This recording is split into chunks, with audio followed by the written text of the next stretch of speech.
So what are the coping tools that men use when they are disconnected from their emotional selves?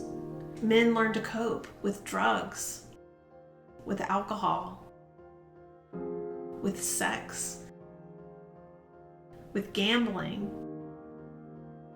with anything that can cause an adrenaline rush to make them feel alive. Oftentimes they're giving alternate outlets like sports to be able to express their emotions and kind of let that out. Now, that does give instant relief to the child or the man who needs to express something, and this anger or rage or whatever might be coming out. The trouble is that it expresses it, but it doesn't fix it because there's no insight into where it was even coming from and how to resolve that from inside of yourself. So you're just expressing the angst and the anger, but you're not actually resolving it from inside. But the most powerful thing that they do across the board is they make work performance the way that they know themselves, the way that everyone knows them. They're trained to be acceptable if they work for acceptance.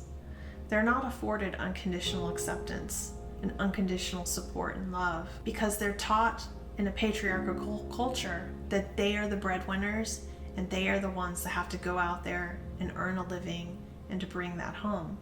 They will replace intimacy with the need for validation through their work performance. And intimacy is a really important thing to have with yourself because when you have intimacy, you have the ability to self-nurture.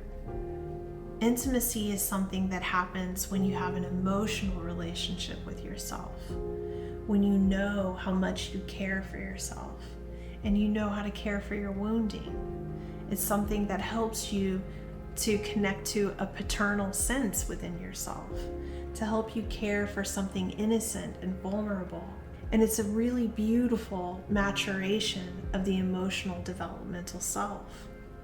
Intimacy is an outgrowth of what happens when a person has worked with their internal knowing and the beauty of the soul over time, and they have incredible gifting to know how to solve a problem. But when people are disconnected from their emotions and they use performance to be known, they get locked into a competitive role where everyone around them is constantly trying to compete with them and take them out. And so there is no place for intimacy. There's no place to be vulnerable, and there's no place to self-soothe.